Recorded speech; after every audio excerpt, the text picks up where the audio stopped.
Get Ripple, the bright new drink with that ring-a-ding flavor, Ripple. And we're going. Okay. Are you laughing at? Yeah, because I'm on this Facebook group. Well, I'm not a part of it. It just shows up in my feed. You know, do you have recommended groups in your feed? I have recommended friends, too. Oh, and okay. It's hilarious because I don't want to be friends with those people. Oh, yeah. I have that a lot. I don't know. Do you think it's true that it's people who are looking at your profile? Does anybody even do that? Is that anymore a thing? in Facebook? Yeah, because I have people come up that I don't have any mutuals with, but I know who they are. I never thought of it that way. Oh, that's creepy now. I don't know. But this just came up in my feed. It's, that's it, I'm craft shaming. And this person's selling That's a vagina. photo backdrop. Of a vagina. Of some meat flaps. Yeah, that's what that is. That's meat flaps, all right. Yep. Oh. Why would you even want a photo It's backdrop $30. of meat? You want it? Yeah, my birthday's coming up. Maybe it's for like I don't know, baby shower. Or a sandwich shop. Or an orgy. Who knows? Yeah, well, I can know someone that would buy that one. Well, I do too. How's your New Year's resolution doing? What is your New Year's resolution? We talked about it. So I'm doing a no spend 2025. Okay, we're both doing that. Yes, and I told you last week that I did spend $12 to buy something that I needed for work. Sure. But other than that, well, I just spent like $400 on my health insurance today. But I haven't bought anything fun. So that's how my New Year's resolution is going. Not fun. Not fun. I've purchased things that are not fun, and that's it. I am also doing the low no spend 2025, and I have been doing great up until today when my daughter said that she forgot her cheerleading shorts at home and needed them directly after school. So during my lunch break, I ran across the street, went to the clearance rack of Big Five, and got her a pair of $11 cheer shorts. Okay, interesting that you say that because we're talking about revenge stories. Mm-hmm. And I read a story on Reddit the other day that isn't necessarily a revenge story. It was more like a learn your lesson story. And there was this girl, probably about your daughter's age, who was just dragging her feet every day to get to school. Was this my daughter? Well, tell me if you would do this for your daughter, because Okay. I think that your cheerleading incident would have gone differently if this were Eden's dad. So he was getting tired of it. Mm-hmm. And one day when she was dragging her feet and she was going to be late again, he said, "Get in the car right now." Like dressed as is. Dressed as is in pajamas. And he made her get in the car, and she threw a fit because she thought she was going to be so embarrassed being in pajamas at school all day. They all wear pajamas. Well, day, she all did day. not want to wear pajamas, but she learned her lesson. And probably moved a little bit faster. And probably moved a little bit faster. So if Eden... Oh, shoot. I don't know if you want to say her name. It's fine. Okay. Whatever. Oh, because we're so popular. Everybody knows. Beep. We'll bleep it out. So if your kid forgot her shorts, then he would have just made her go as is. Too bad. You forget your shorts, you're going to have to do cheerleading in whatever you happen to wear to school that day. Yeah, I contemplated it, except she goes to school wearing uniform clothes, and today she was wearing uniform pants, and I don't know if she would have been physically able to do what she's supposed to do. I did think about it. But speaking of a kid dragging their feet, getting ready in the morning. So, Eden just got cast in the play Annie. Yeah. And just the other day, she was going really, really slow in the morning, and she wakes up and is just kind of playing around and not getting dressed as quick as she should. And Nick gets dressed, gets his boots on, checks something outside, comes back inside, and he goes to Eden and he goes, "Eden, I got dressed. My boots are on. I made my lunch. I went outside, and you're still not dressed, and I'm already totally dressed. What's the deal?" And she looks at him up and down, and she goes, "You're never fully dressed without a smile." That's pretty great. The timing was impeccable. I mean, how do you not laugh at something like that? That's pretty It was fantastic. fantastic. Yeah. So My sister might be having tuberculosis symptoms. Yeah, well, good thing I just paid $400 today for my health insurance. Yay. All right. Speaking of my sister, that's my sister Angela. I'm Rosa, and this is our podcast. Yeah. We're doing random shit every week. Yeah, Here we go. A little bit of this and a little bit of that. Today we're going to be telling you some revenge stories that we found on Reddit. You get to go first this time. Okay. That's appropriate. All right, here's the story. Okay, go. So this is from the Reddit sub Revenge Stories. Do you want the use? It's called the subreddit. Whatever. It's a newer one. It was only posted 26 days ago from the user Wizzo_Mook. And it says, how and why we accidentally sent our neighbor to psychiatric care. A few years ago, my wife started her master's and I began my PhD. These are smarty pants. In a new city. And it says in parentheses, in a country with strong tenant rights. We could only afford an apartment in a pretty shady neighborhood. For the most part, it was fine and we got along with the neighbors. Except for one. Next door was a roommate set up with 3 guys. One moved out right after we moved in. At first, we didn't think much of it, but soon one of the remaining roommates confided that the other was trying to kick him out and get the place to himself. Things got bad between them, arguments, regular police calls, but it didn't involve us. Eventually, the roommate moved out, and the one who stayed behind went berserk. He partied until 6 a.m. almost every weekend, triggering more police calls from the neighbors. He was searched for drugs at least 2 times, threw bottles off his balcony, and even attacked a neighbor. At first, he was polite to us. When we asked him to turn down his music, he usually did. He even invited us over occasionally. One time, he showed us his drug collection and tried to toss another bottle off of the balcony. We stopped him. Everything changed when he lost his job. The loud music became a daily thing, and he didn't care anymore when we complained. This was a huge problem for my wife, who was studying at home and couldn't focus. The landlady, an older, totally overburdened woman, was already planning his eviction, so our complaints were just the final straw. But she took her time.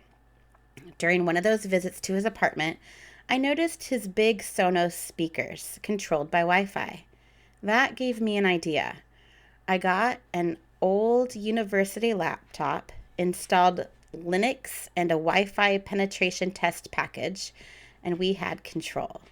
Anytime the music got too loud, we'd shut down his entire network. One command, instant silence. Occasionally, followed by his frustrated screams. We weren't petty about it. We let him play his music, but when it got unbearable, we pulled the plug. The feeling of being able to defend yourself was great. One weekday, his music was blasting again, and my wife turned off his network. This time, he lost it, screaming, slamming doors, smashing walls. We called the police, who initially shrugged it off as a simple disturbance until they heard his name. Oh, him, they said. A couple minutes later, a swarm of officers showed up. He didn't really cooperate and ended up being sent to a psychiatric ward for a few days. When he came back, he apologized with a terrifying leather-clad 6.5 feet tall Italian-looking probation officer standing behind him, and moved out a few weeks later. It stayed quiet until he left. He never found out that we messed with his network that day and indirectly put him into a psychiatric care. But honestly, he had it coming. That is fantastic. I wish I were smart enough to know how to mess with my neighbors like that. When I first read this, I thought they were going to like say, "This is God" through his speakers and stuff. See, that's next. I think that would have been the next step if he didn't get it together. That would have been the next step. Can you imagine? That would freak me out. I would definitely end up in a psych ward if somebody did that to me, because I wouldn't be smart enough to figure out what was going on. Angela, feed me goldfish crackers. It'd be like Cole talking to you. Oh. Huh. That would be kind of fun, though. But I think he would be a sweet baby angel. I don't think he would freak me out that much. But yeah, that's amazing. some people who were a lot nicer than me, the one that has a 82, like one of the most upvotes right now, says that you may actually have helped him in the long term. That was going to be my next point. Oh, so you are nicer than I am. Yeah. Well, no, I think that he was probably headed there one way or another, but they may have gotten him there before he ended up doing something more life-altering. Like if he was throwing bottles off a balcony, you don't want to do stuff like that. Drug collection, and it sounds like their probation officers are a lot more strict than ours. Yeah, they actually show up and You need make to go them next apologize. door and apologize. Someone did say, now, if instead of silencing his speakers, you had them generating voices that only he could hear, telling him to do strange things, then you would have to take responsibility for sending him to the psych ward. So that person has a mind kind of like I do. Oh, that's great. Have you ever had any terrible neighbors? Oh, yes. Oh, yes, I have. The neighbor that we used to live by used to blow her air horn towards my, I think she was maybe a year-old, 6-month-old baby's bedroom in the morning when my rooster would crow. Okay, but why did you have a rooster that was crowing that early? Because I live in the country. But still, if you have a neighbor that's like 5 feet away from you. She blew an air horn towards my house. But you had a rooster screaming at her house. Roosters are natural. Air horns aren't. I don't know. I think I might want to take her side. Okay, then she also stole my lizard from my house. Yeah, but... She walked into my house. You gave her a key. You said to crazy neighbor, hey, come watch my animals. You invited crazy into your home. Well, I didn't invite her to steal my bearded dragon. You invited crazy. You never know what's going to happen. Oh, she was terrible. She was absolutely atrocious. Well, maybe she'll listen to this and know that I'm talking about her. Review. I also have a revenge story involving a neighbor. Oh, good. Okay. Maybe that's the theme tonight is neighbors. Because I have another well, no, I have a different one. Sorry, go on. Well, I don't know. I guess it's a neighbor, somebody near them. This is from r/petty revenge. Okay. And the title is, Police Won't Do Anything When I Call. Then I'll just get you to call them on yourself. For the past several weeks/months, we've had the same large van parked in the entranceway of our flats on a daily basis. To list, it was on double yellows, at the end of a junction, in front of a dropped curb, blocking the footpath, blocking the vision of us residents when we pulled out, blocking the entry for large vehicles, and also right in front of the no parking sign. That's a lot of traffic infringements. Yeah, that's a lot of things. Also, you can tell that this person is not from the U.S. Okay. And they use really big fancy words, and they call their places flats. I called the police multiple times about it, but to no avail. So I decided to try a different method. When the van was once again parked in the usual spot, I went down with a jar of jam and smeared it all over the handle of the driver door. A while later, I see the owner pacing around the van on his phone, and not long after, police showing up and him showing them the vandalism, followed by the police leaving and making him move his van. He hasn't been back since. That's like the most innocent, sweet little revenge It story really ever. is. But also it's infuriating because the police showed up for somebody smearing jam on your car handle. Yeah, that's a bit. Like, that's ridiculous. And they're not showing up when it's like clearly a hazard for you and all of your neighbors. That's funny that you picked that one because one of the ones that I was going to read was about some tenant owners that owned like 4 parking spots, but people kept using those parking spots, and this is in Chicago, and it was like a super cold night, and this one person parked in the parking spot, and the owner of the place kind of blocked him in, and the guy drove through a bunch of bushes and like destroyed a bunch of their property, but no one could do anything about it. So a few nights later, there was a whole bunch of cars parked there, and the owners got real frustrated, so they hooked up hoses and sprinklers to like the laundry room because it was freezing cold in Chicago. They sprinkled warm water and hoses water all over these cars so it wouldn't freeze in the hoses, but when it froze on their cars and in their locks, like they sprayed it in the locks of the car and around the wheels, they were stuck in like, I don't know, a ton of ice because they said they did it every like 15 minutes. So they just like slowly sprayed ice. They so slowly turned their cars into igloos? Yeah. I thought that was fantastic. That's pretty brilliant. Also makes me so glad I don't live in a place that gets that cold. No. That sounds absolutely miserable, going out to your car covered in ice every day. And having to like chisel it out. Yeah, no thanks. The jam though, just is so like... It's so innocent. I mean, there's so many other ways. You could have gone with dog shit. You could have done so many. You could have just let the air out of their tires. You could have done so many different things, but it's just like, oh, jam. Have you ever had anything like weird on your car before? Anything weird on my car other than people drawing penises in the dust on my back windshield? That I had someone piss on my car. Why? What'd you do? Did you cut them off? No, I think that they were drunk and we were in a busy parking structure and they decided to piss somewhere and they pissed on my car. Oh, do you know that there's a whole compilation of videos of people doing that next to Teslas because they're too drunk to realize that the Tesla is recording them the entire time? Oh, so it probably happens a lot more frequently, but because the Teslas are constantly recording. Yeah. Oh, that's funny. Uh-huh. That's really, really funny. I told you I went and saw that movie, Homestead. Yeah. And there was the Tesla as they're trying to evacuate this like nuclear bomb that goes off in Los Angeles. And the family's trying to escape and the Tesla runs out of battery. It's pretty funny. So right now in California, the entire place is on fire. Everyone is on fire. Yeah, basically.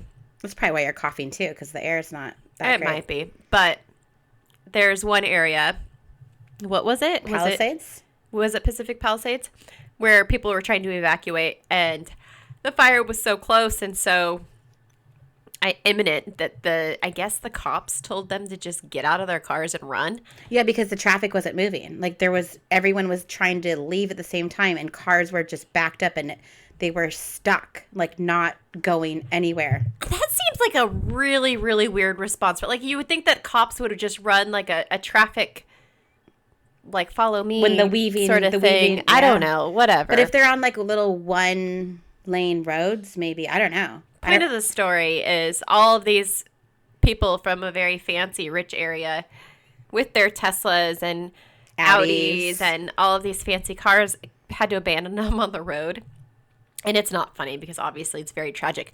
But I can only imagine how much fun the guy in the bulldozer had just like pushing all of these cars out of the way so that they could get emergency vehicles through. Yeah, one of them was Adam Sandler's car. He was being interviewed about it. Yeah, it's terrible. There's a lot of devastation going on right now from these fires. And you've been through it. Your house burned down in Thomas Fire. Yeah, it's not fun. So it's a bit much. So, how about another revenge story to lighten the mood? Okay. I want to give you this story. So this is posted 7 years ago. It's a little older one. But I thought it was very interesting. And it was a good revenge. So it says, scumbag aunt ripped off my grandma for years. I put my nose in her business and had the IRS financially ruin her. And it starts out, this happened about 5 years ago. So 5 plus 7, 7, 8, 9, 10, 11. This is like 12 years ago then. My grandma was getting old, late 80s, early 90s. She had one wish, to not die in a senior home. Easily done, as my grandpa sold some assets way back when, then invested the money and let it ride for 30 plus years. He never touched it, and it collected a pension. Way back when my grandpa died, about 10 years before this, my grandma appointed my dad, this shitty aunt, and my uncle as the trustees of the trust. Basically, the trusted advisors for her and her care for the foreseeable future. All was well in the beginning.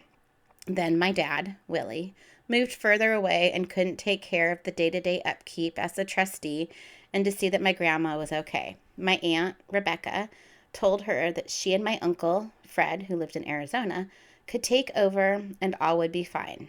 It was fine for a while.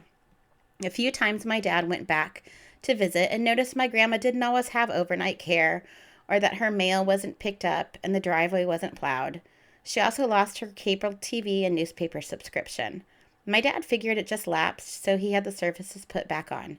My dad also noticed my grandma was eating moldy food at times because her truck was sold and she had no transportation. She drove up to 90 years old.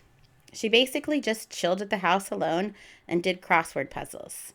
The craziest part of this is that my aunt only lived 2 miles from my grandma, but my grandma told my dad she saw Aunt Rebecca once a week on Saturday for about an hour. As with elderly and age, my grandma passed away. She did get her wish, and she was able to die in her own home. Upon her death, things started to get real interesting. Once the probate lawyer got her children, my aunt, dad, uncle, and another estranged aunt, Becky, around the table, some shady business started to come out. My Aunt Rebecca asked that everyone just forego any audit or paperwork, and they just sell the house for around $400,000 and divide up the remaining bank account balance of roughly $400,000.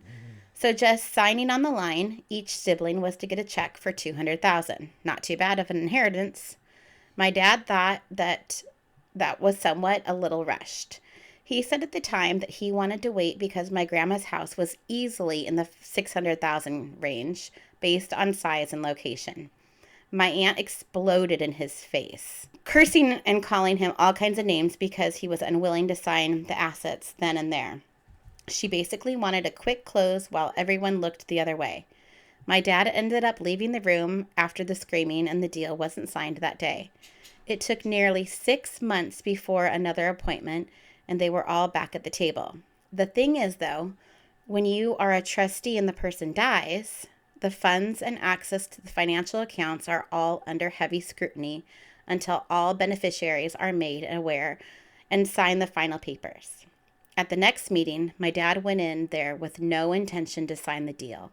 He got his brother, my Uncle Fred, to agree that they audit the entire account, going back 5 years. When they demanded this again at the meeting with the lawyer, my aunt ended up arguing that a forensic audit would cost $5,000 and that it's a waste.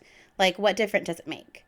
2 beneficiaries requested it, so it's going to happen. The audit report showed up about 3 months later. Here's where it gets good. My dad began looking over the audit report, saw it was full of holes, like excessive monthly food costs for a 90-year-old lady, payments made for car services for a car my grandma no longer had. Many different things in there just didn't add up. My dad asked me to give the audit a second look, so I spent a Saturday night going over it. And here's some crazy stuff I found. First, Costco monthly food cost $1,100 to $2,000 for the last 4 years. Holy crap. For a 90-year-old lady. For anybody. For a family of 5. Like, that's insane. Telephone bills for 6 cell phones. Grandma has a home phone line only. Gasoline for truck my grandma didn't have for like 4 years, and easily $400 a month. House repairs paid to my aunt's husband, who owned a construction business. Wow, this bitch. Some of the house repairs were like $16,000 for a new roof, new garage doors, home security system, which she didn't have, etc. All inflated prices. Grandma paid for my aunt to go to Europe twice on a vacation. But she didn't go? Uh-huh. She never left her living room? Right. Wow, what a psycho. My grandma was paying my estranged Aunt Becky a stipend of $2,000 a month for the last 5 years, as well as her deadbeat son for $2,500 every month they were paid. Straight to hell. All grandkids were to be paid a lump sum of $10,000 upon their 30th birthday, as that is when the $50 check from Grandma stopped for all grandkids. Guess who was paid out? Her kids and my estranged adult aunt's kids, but not me or my siblings. My grandma gave loans to my Aunt Rebecca for her husband's construction business in return for equity in the company, which amounted to nothing. These loans totaled about $2,000 over 3 years, right around when the housing bust happened. They also sold her assets like jewelry and whatnot for cash because some big ticket items simply vanished from her house. Armed with all this, the next probate meeting was interesting. In the time between my grandma's death and her third probate meeting, my aunt's construction business filed for bankruptcy, so that $200,000 in equity Grandma had simply vanished. The probate lawyer was also somewhat concerned and makes it obvious that this was fraud and breach of fiduciary duty. That's a big word. I know, and I said it. I think I said it right. I don't know. I couldn't tell you. Where my aunt could actually get real prison time. After this, the negotiations were much more favorable. My aunt got nothing, literally zero. Good. My other aunt only received $25,000 after all the stipend payouts. My father and uncle shared the rest. After all grandkids received the $10,000 payout, the house sold to the first offer for $520,000. That was the regular revenge for any treacherous bitch that ripped off Grandma and had her eating moldy food. But here's the pro. I was going to say, that's not revenge. That's just making up for what she did. That's not a good revenge story, because I bet ultimately, after all of these crazy payouts and trips and cell phones, she's still out ahead. Probably, ended up ahead as far as the inheritance that she would have gotten. She probably got more than the $200,000, it sounds like. Well, yeah. Okay, let's hear the good revenge. Let's hear the juicy, petty revenge. My aunt probably felt pretty bad that she couldn't supplement her lifestyle with Grandma's money anymore, but that was the least of her worries. Since she tried to personally rip me off for $10,000, I took it personally. Good. I don't care how tough you are. Let's the hear IRS is the scariest thing that can happen to a person. Nobody wants to have their money forcibly removed. I did a little research and found the 3949-A, some IRS thing. I don't know. Okay. I also had the audit and legal office would provide the full trust in requested, demanded by the IRS. I don't know if it ever was. So I photocopied my documents, had them notarized, and sent off to the IRS. I felt like it went nowhere. Then, maybe 18 months later, I was notified and asked to come to the IRS building for an appointment in my city. The agent went over all the details, what they found in their research, and then what they asked for a sworn statement. It turns out my aunt didn't declare something like $1.2 million in additional income over 5 years.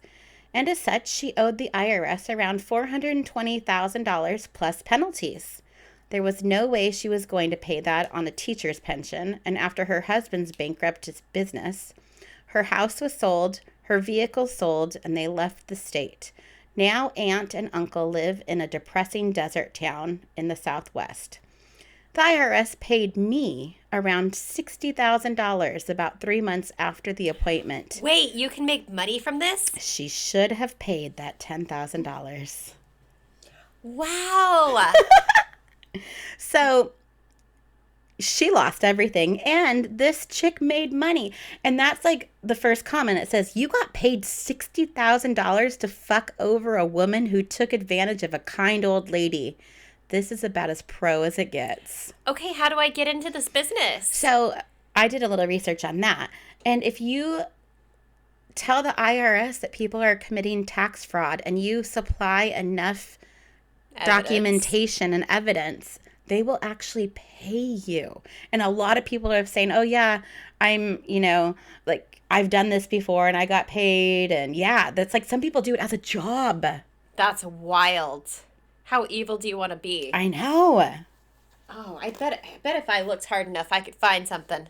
It says, I'm fairly certain your testimony evidence has to be the deciding factor, or you have internal information that is hard to obtain, such as OP. He had inside information that he was willing to report to the IRS. They got something like $400,000, gave him a bone of $60K. As a disclaimer, I have no idea what I'm talking about. That's pretty good. Oh, wow. That's so satisfying. I know. That is so satisfying. And then, that's karma making its comeback. How can you be mean to grandma like that? Like, that's terrible. Terrible. I don't know. You have some sort of sense of entitlement, which, by the way, I found out during my research today that there's a whole subreddit about entitled people. Oh, well, maybe that should be the next one. Maybe. But yeah, that's so satisfying, because that's not only are you going over the top taking advantage for yourself, because like that amount of groceries at freaking Costco every month is absolutely insane. I'm sure it was more than just that. It was probably electronics. It was probably appliances. And I can Kirkland see brand jeans. Okay, if you're going to go to Costco and you're going to get grandma's food for her and take her food or make her food and then get yourself, a gallon of milk or some eggs or bread or whatever you need at the same time, sure, fine. But you're not spending, $1,200 and then grandma's eating moldy food. Yeah, that's messed up. And then canceling her newspaper and her TV. So what is she going to do all day? Yeah, that's above and beyond. I mean, if you're going to spend that much, you better be cooking grandma some really nice dinners. Yeah. And making sure she has HBO Max. Like, that's... Does grandma watch HBO? Maybe. I think she'd be more of a home and garden or cooking network type. What's that on? I don't know. I don't know. I don't either. I don't know. But yeah. That's you got what's coming to you. I love it. This one person said, cracked me up. Honest question. Will he get taxed on that $60K? Probably. Most likely. All right, are you ready for my next story? Ready. Okay, so this story is on r/petty revenge. However, I think we need to look at this story as an am I the asshole story. Okay, those are my favorites. You tell me if this person was in their right or if they were ultimately the asshole. Okay. Okay? So, do I even read you the title? Because No, I think skip it. Okay, I'm gonna skip the title. My neighbor has an intact cat who marks They're my house. an asshole. Which one? The neighbor or OP? The one that has the intact cat. Oh, okay. Get your wait, how does it go? Get your pets spayed and neutered. But there's something before that. What did Bob Barker used to say? I don't know. This is Bob Barker reminding you to help control the pet population and have your pets spayed or neutered. Is that what it was? Yeah. I don't know. Go. To the point where I can't even open my windows on one side of my house because the flies and the smell. Ew. The cat even shits on my fence. Like perches on the fucking fence and shits. That cat hates you. The cat is an indoor-outdoor type and chooses my back, front, and side yard as his litter box. This is a bad neighbor story as well.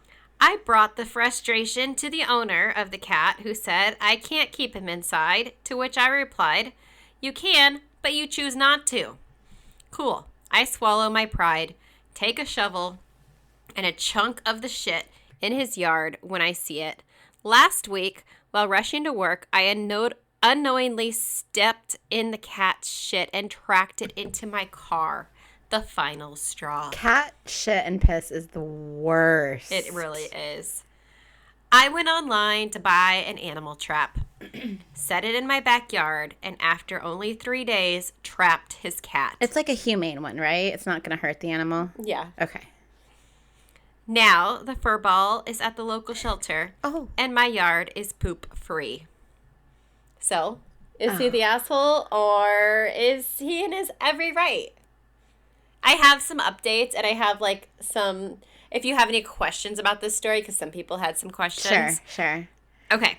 I hope the owner went and retrieved his animal. I hope it was tagged or microchipped or something. Yeah, that took a turn. So my first thought was okay, there's other things that you can do. You can plant some, there's a certain plants you can grow that are deterrents. You can spray, off spray, stuff like that. But should you have to? You shouldn't have to. However, somebody asked this, and let me find the comment. If I was home, I'd probably get my hose and, spray the cat, to scare it away, to get out of there. But, what is it about his house that is making this cat want to do that? I'm guessing he has like some sort of sand or mulch or something that's like easy to dig in. Because my dumbass cats like to shit in my garden box because it's soft. loose soil and soft. So and once they start going in one spot, they continue to go in that one spot. Yeah, it's really, really annoying. But this person says, use shredded cedar mulch in all of your yard beds. Cats hate the feel of the hairy bark. It's all I use now. No more cat problems. And OP responds, I have mulch. I sprinkled vinegar. I grew green onions. I tried motion-activated sensors. I sprinkled pepper. I put pointy rocks down in my yard. I ran the gauntlet to deter the cat. Oh, he tried. He tried a lot. But as you recall, this cat is perching on the fence and taking his shit on the fence into his yard, which is hilarious to me. Like, I think that cat is a reincarnation of somebody that just pissed him off. And that is a revenge cat. That is a cat living. That's who's writing this story right now. That's who's getting all the revenge. That is, that's next level. There's a couple other stories that people had commented of similar situations. And this person writes, this reminds me of a story about my mom. I posted under my lost alternate account. She collected the cat shit in a 5-gallon bucket and dumped it all over the neighbor's porch. Oh. Yep. And XL271 responds to that. People walking their dogs kept letting them shit in my dad's front yard, and they'd never clean it up. He'd catch them walking by, ask them to pick it up. They never did, and this went on for a while. That? I eventually collected several weeks' worth of dog shit and went out at night and flung it all over the neighbor's car's roof and yard. Their dogs never shit in my yard again. Good. I mean, a lot of it is owner responsibility. 100%. Like, the animals don't know the sign says don't poop here. Yeah, I mean, I do kind of feel bad because that poor cat was probably traumatized by being caught in a trap and taken to a shelter. That's really, really sad. But, did it say that the owner went and got it back? So I was looking for that. Like, that's my main concern right now. And hopefully they neutered it as well. Because maybe that stopped with the spraying. Oh, yeah, because maybe that cat's trying to mark his territory. Right. Like, that's a whole thing about, I mean, a lot of animals, that are not neutered, they'll spray and mark things. Yeah. I have a boy dog that still squats to pee because he got neutered so early. So let's see if there's an update on that. This person says the cat's gone now. No need for OP to spend another dime deterring it, because people are posting all these other deterrents for cats like orange oil. But he's already dropped a bunch of money. And this person says, or OP responds to that comment. You get me. Last summer was a whole landscaping project to deter the cat. But do you see me sending my neighbor the bill? No, I suck it up and pay. And all I ask is to keep your cat in your yard. If your cat goes outside, watch it and pick up after it. If you see your cat circling and pissing on your neighbor's steps, shoo them back to your house or whatever. Yeah, which is true, but I mean, if it's a outdoor cat, you're not going to be watching it 24/7. I wonder if the dog or the cat made its way home. I don't know. No one knows. It is a mystery.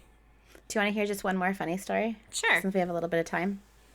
This is the one that I was debating. Okay, so it's called Take That, You Shoeless Asshole. And it's from Revenge Stories. And it's another one that was posted just 28 days ago.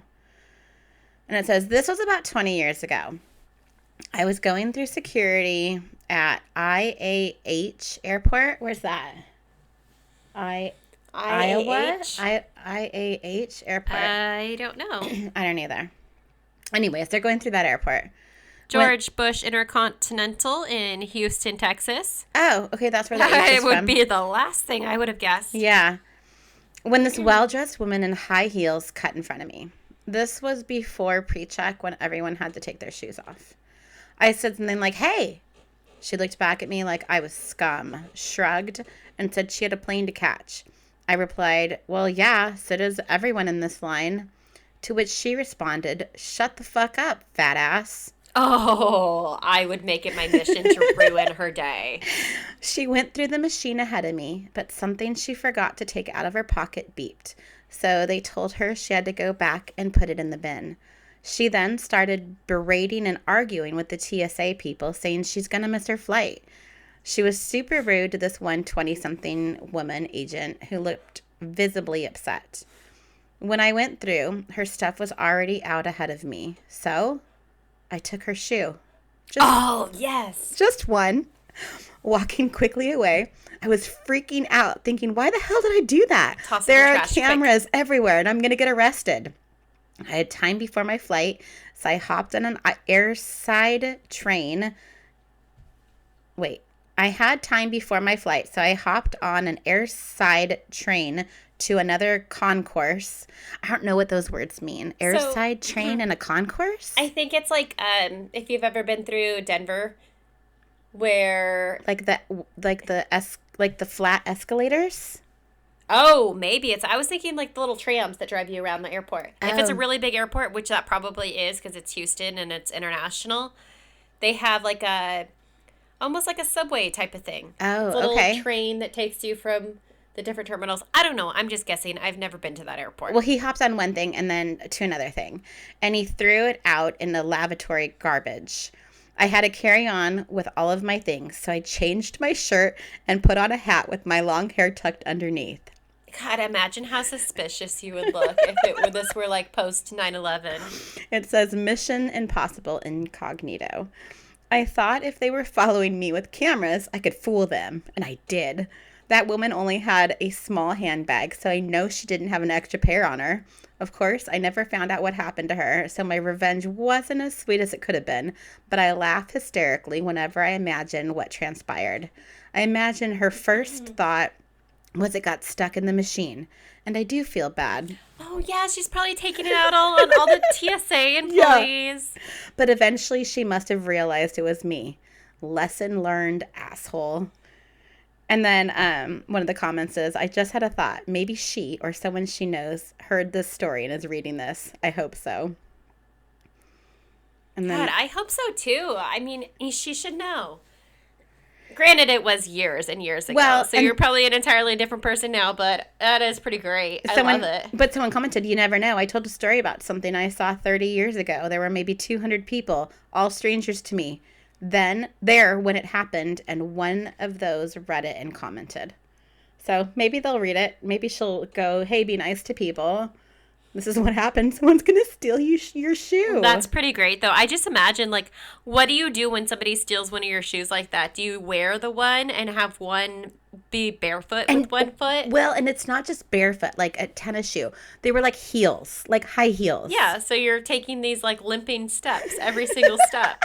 You're going up and down and up and down and up and down. She had to have just gone barefoot. Yeah, you had at that point, you just go barefoot. Ew, going barefoot In the airport. Gross. Oh my gosh. Have you ever worn sandals to an airport? All the time. That's all. You're disgusting. That's all I ever wear is sandals. You are absolutely disgusting. So then you're barefoot when they make you take your shoes off. When I have to get walked through the That's so nasty. the feeling me up line. You're that gross person. I am. I will be. I am. Ew. Do you take your shoes off in the airplane? Oh no, I'm not rude. Well, you're just wearing sandals. I'm so gross, your but I'm not rude. feet are already disgusting. Mm-hmm. Ew. Wow. Okay. Well, on that note, What's next week? What did you say? I don't know. I already forgot. Entitled Karens. There it is. Entitled. Entitled Yes. Karens. There's a whole subreddit dedicated to it. There's lots of stories there. Yeah. We'll do a little update on our New Year's resolution, see how it's that's going. Yeah. What else are you doing other than no spend, low spend? Are you doing anything else? That's my main focus. I figure, like, if I pick too many, I'm not going to do any of them. Oh, I already have that. See, but if you pick too many, And if you do one, then like you're casting your net a little bigger. catch more fish. So I have like 20, and if I do 3, Oh, then then you're... at least I've done Oh, 3. I've always got, like, the same, like, I'm going to run a full marathon, and I'm going to lose this much weight. Oh, I did that whole chat GPT thing you told me to do. Like, how'd that work out? It was good in theory, but it was just some flowery, like, how my life isn't and how it could be. And I wake up in the morning feeling refreshed because I went to bed at a reasonable hour. Oh, okay. It gave you your perfect day if you met all of your things. Yeah, I had to fill out, I think it was like 10 questions. Oh, that's a lot. I didn't go that far. But it wasn't like telling me what to do. It was just telling me what my day would be like if I actually did these things. You have to ask it. You have to say, hey, give me a 10-step plan. See, that's the thing.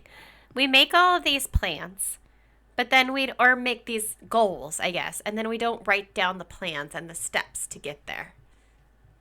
So you have to have the goal and then the steps to accomplish it? Yeah. You've got to do a little flow chart. You No, got I to have start lots at your of goals. pyramid. I have lots of goals. I just don't have any steps. You have to break them down. No, I don't do that.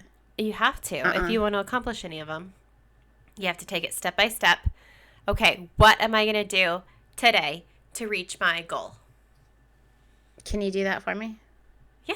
Okay. We could do a whole podcast on it. Would anybody care? Or does anybody care now? Does anybody listen now? Are we doing this for ourselves or for others? We're doing it for ourselves and all the money it's bringing us. Yeah.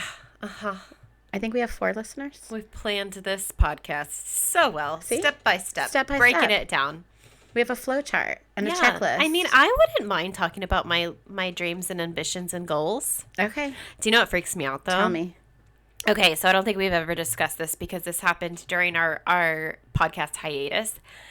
But there's a certain individual who I haven't talked to in a lot of years. I know what you're going to say. Keep going. This is so good. Who found the podcast. And this person has been watching me and listening to me and knows where I live and sent me a letter, and it's really creepy. And then tracked down my sister and, oh, yeah, I don't know. So are they going to find you again? I think they probably already know where I am. No, like on this podcast. Yeah, that I guarantee that person is listening right now. Do you have a message that you want to tell this person? Please don't murder me in my sleep. I'm going to be like Jerry Springer. And special guest is... and they walk through the door. Me out. I hope he is well-intentioned. It seems like it. It didn't seem like any maliciousness was coming your way. You don't think he wants to wear my skin as a skin suit? Well, I will tell you that you didn't get a letter with all the ways you were going to die and how many days you had left to live, because those are the kind I got. That's true. I got an apology letter, but honestly, I don't know what the apology was for. Like, I don't hold any sort of resentment. I don't know. Wait, how did we get on that? Because I was talking about dreams and goals and ambitions. Okay. And then I thought, like, okay, that's going to be a little bit personal. Like, are we prepared to get that personal with our stuff? And then I'm like, okay, well, who listens anyway? And I'm like, right, wait a minute. person. That person listens. Mm-hmm. But, yeah. I don't have a lot to hide. I had a very open conversation with my principal just today about my mental health. Oh, how'd that go? It was good. It was very, it was good. I think it was very good for her as well. She has someone that she cares a lot about dealing with anxiety.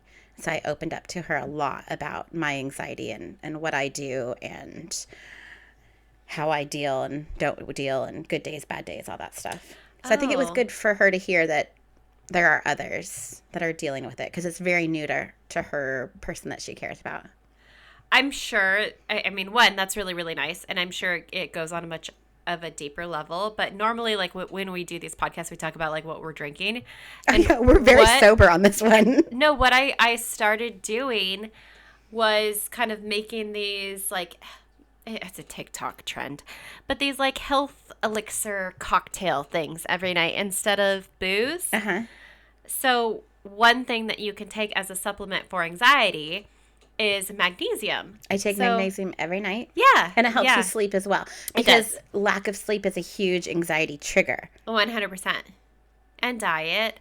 I mean, of course, there's just like there's a certain level of your mental state that you can't just change entirely No, with this is- lifestyle choices, but I think you could do like a good 80% if you were able to change your lifestyle. There's choices. a good chunk. I mean, a lot of it is, what I'm born with, I think. But yeah, you can always improve yourself, even if it's just small little changes. Yep. Yeah, this is very different. It really is. That's okay. We could do it. Or you can read Reddit stories and laugh at people putting jam On on handles. unsuspecting door handles of assholes. If And that they're- can help your anxiety too. Oh, because laughter is the best medicine. If there is a Reddit topic that you would like us to cover, send us an email. Oh, shoot. What's our email address? Do we have an email? I don't know. Um, Put it in the show notes. yeah. I'll put it in show notes. Just message on Instagram. Yeah, that's probably the easiest. And if Angela's stalker wants to send us a message, we'll read it. Send us emails. I know. Go ahead. You can send us one. We'll listen. Should we read his email? Right now? No. Oh. Next time? Oh, a future one? Sure. I don't know if I want to do that. I don't know if I want to open this box. It's okay. I mean, maybe they'll be very healing. Maybe. Maybe I'm just gonna reignite the flame. Does Eric track you? Or Yeah. he tracks you? Yeah, my location is monitored at all times. He's the only one that tracks me, that I let track me. No, Kurt tracks me too. Oh, yeah, Nick doesn't. No. Yeah. So, I mean, if you go missing, Eric will at least know where you go. God. Okay. All right, we need to stop. This is going too far. I'm freaking myself out now, right now. It's You're going to have to go to bed by yourself tonight. You've got the dogs. The dogs Yeah. will protect you. uh-huh. Okay, I have lots so of dogs, really, really big dogs, and they're super aggressive. especially and, that one right there. Yeah, and I'm extremely well armed. Well, that is true. Uh-huh. Yeah. So, oh shit. No, you're good. Okay. Okay. Yeah, so just, be warned. Send us a message, even if you're a stalker. No, don't. Rosa, don't. All right. We'll see you soon. Don't forget to be a fountain. Not a drain. Bye. Don't kill me.